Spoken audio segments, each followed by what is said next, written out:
Selamu alaikum. A është sunet me të ndihmu burrin në punë të shtëpisë nëse unë i kam 3 fëmijë plus jam shtatzanë? Aleikum selam, rahmetullah.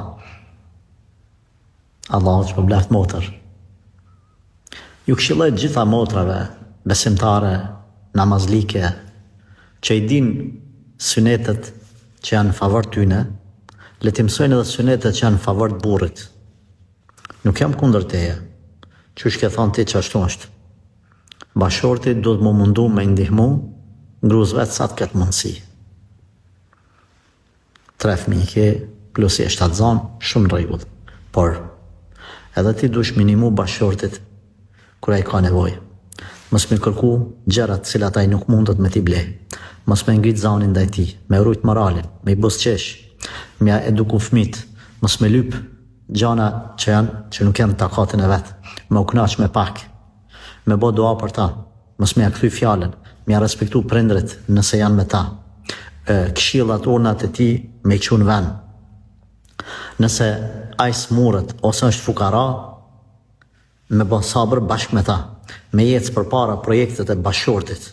Pra, mas një burrit madh qëndron një bashorte e den e khejrit, e cila sakrifikon për burrin e vet, e cila shkrinjet për burrin e vet. Me saj edhe burrit vet ka respekt, dashni edhe rahmet. Një grua e cila, kur është në pyetje burri vet, ajo rrin kam. Ajo e cila i lën çdo sen tjetër, edhe po të ishte urnume, edhe liu me mira dikujt sejdë do t'i binte burrit vet. Një grua e cila lën çdo punë anash për me kry shërbimet e burrit vet. Një grua e cila edhe nëse me muaj të tërë s'ka mundësi burri mi pru ushqim të shtëpia, ajo mshël gojën. Edhe ban sabra me burrin e vet. Një grua e cila nuk i thot burrit, filania u knaq me burrin e vet, unë çyçania rash me ty s'pas na pas na fak. Një grua e cila 100 herë, 1000 herë i bën burri mirë, edhe ajo një herë mos me mujt burri mi ia plotsu një kërkesë ose një dëshirë ose i thot kur s'e kom pa hajrin. Edhe çto sunete duhesh me ditë. Pse po than kët? Nga se shumë vajza po din me i prek burrat e vet me ato hadithet cilat janë në favor tyne.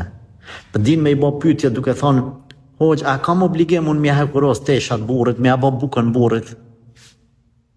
M'ia këshyr babën edhe nanën burrit?" Prandaj ne jemi kundër shturjes së familjes. Mirë kuptim burri, mirë kuptim gruaja. Dashnin mes vete, respekt. Mi mësu hadithet, edhe borxhet, obligimet që i ki ndaj burrit, po edhe burrit që i ka ndaj gruas, me gjetë një gjuhë të përbashkët. A kjo që e ke përmend ti, po këshilloj që me ndihmu sa të ketë mundësi.